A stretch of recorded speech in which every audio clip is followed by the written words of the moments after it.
This week's news from the tubes and F5 Live is proudly powered by Malwarebytes. Whether you use a PC, a Mac, or a mobile device, Malwarebytes Premium is the company's strongest protection ever. It fights threats that traditional antivirus software can't stop. It actively blocks threats like worms, trojans, exploits, bots, and a whole lot more.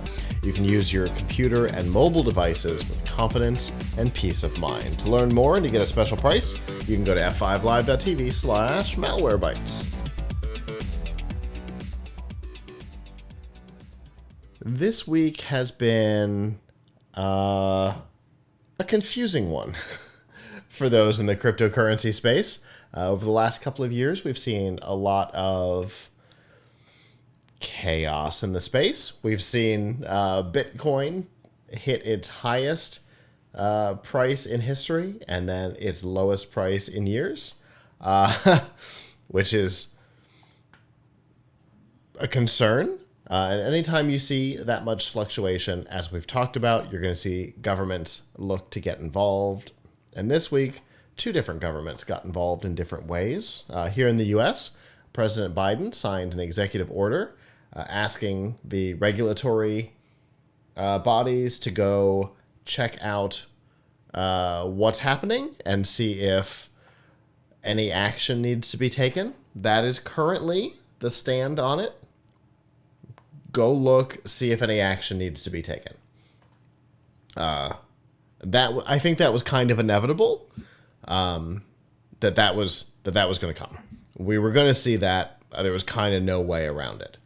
But over on the other side of the pond in the UK, they took an interesting and very strong stand.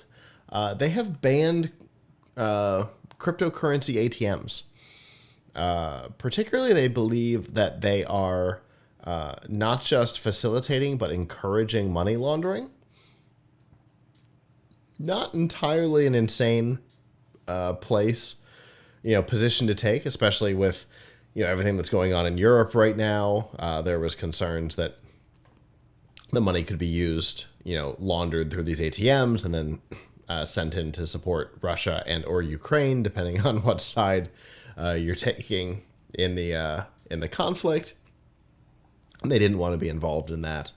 There's also, I have cash. I want to make it different cash, or I want to pay my drug dealer or whatever, purchase illicit materials.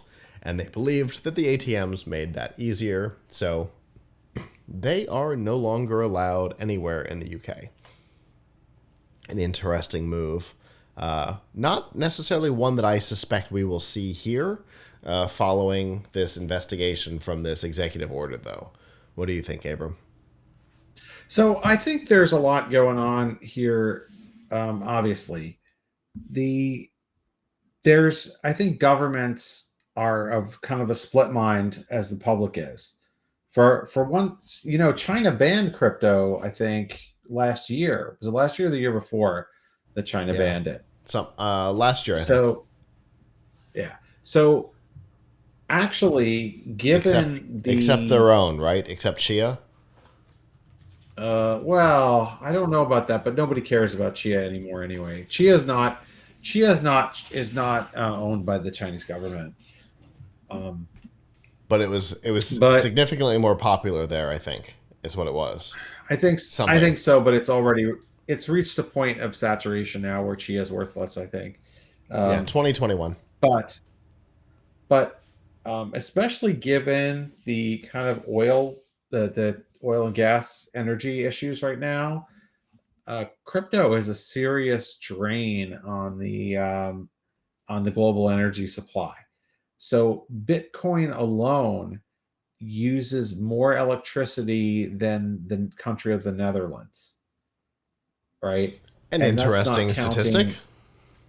Yes, and that's not counting, of course, Ethereum or Dogecoin or any of the others. So all told, the amount of electricity used, the carbon footprint, all of that stuff is a disaster for the environment and a disaster for the cost and responsible use of energy. So I think governments are kind of warming up to that problem. At the same time, it's a problem that may get a little bit better as we move from proof of work to Mm-hmm. proof of stake. So we may see, as I think I talked about when talking about the video card situation a few weeks ago, that we may see as Ethereum moves to proof of stake. um, well, that will at least help with Ethereum and with video cards, because Ethereum is the main coin that's mined on PCs, whereas Bitcoin Right. is mined on dedicated systems called ASICs. Uh, but whatever the case, you're still having a lot of electricity used. Obviously, uh, can be used very effectively by criminals. There's also the fact that crypto is actually some of the most valuable currency right now in Russia. So where other governments are trying to kind of shut Russia out of the global economy, they they are still, I think the crypto exchanges are still going in Russia, at least that's I heard. So Yeah. the They've taken pretty solid stands on that point too. Until some government puts too much pressure on them, they will remain.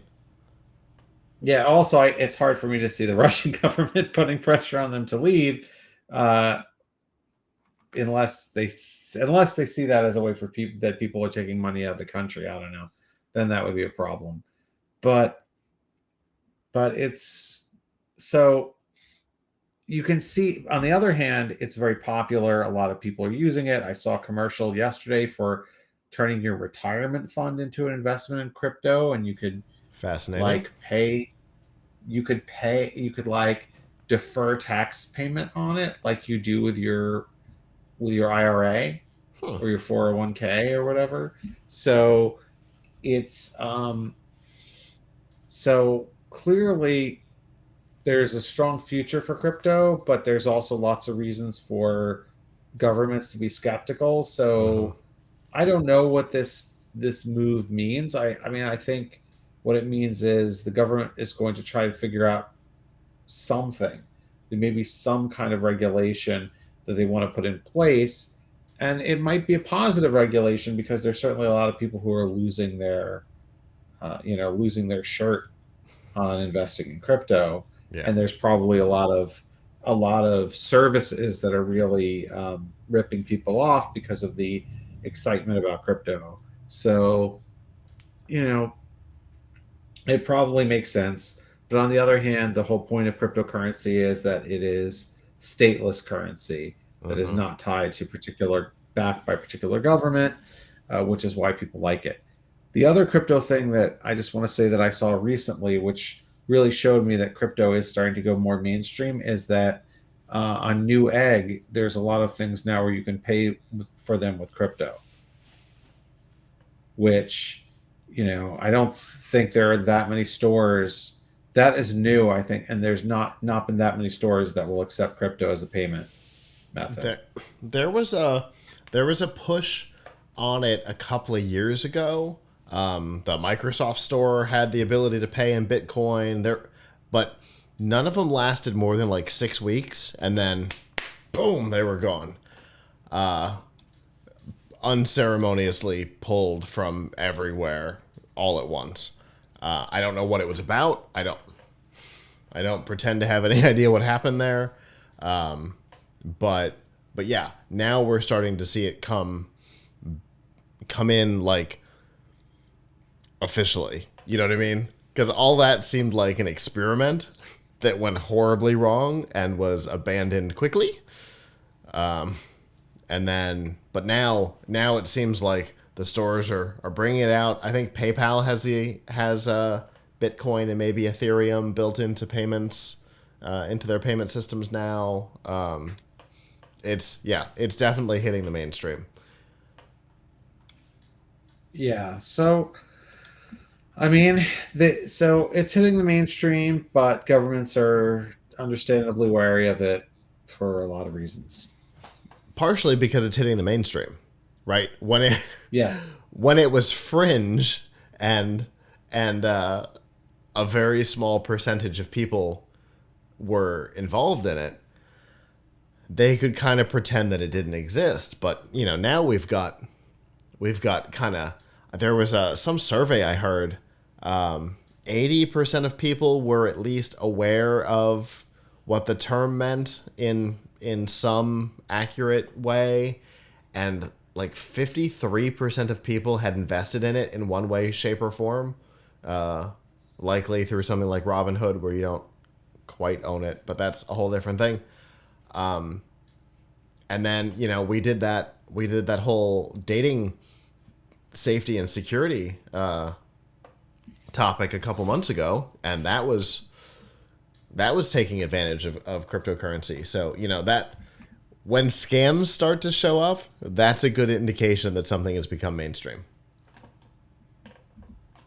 So Yeah. I think all of that is probably the reason why we are where we are now, where we're seeing the government start to get involved and try and figure out where they fit into the puzzle. It's interesting. The UK required a couple of years ago that all transactions be logged and reported to whatever their IRS is called, and we followed suit. Robinhood and Coin Desk. I don't know. The See, now this is gonna bother me. The couple of bigger exchanges, Coinbase, crypto.com, they all have reporting features for taxes now too. So it's mainstream, and we're going to see more of this, is my guess. I don't know what's going to come out of this. I know there's been some talk that the U.S. wants to create its own digital currency. I don't know about that. But this executive order could have lots of possible effects in the industry, and only time will tell what it looks like. Hello, YouTube. Thanks for watching, and I hope you enjoyed this episode of F5 Live Refreshing Technology. If you did, please subscribe to the channel down below, and of course hit the notification bell, because we know that subscriptions don't mean much on YouTube anymore.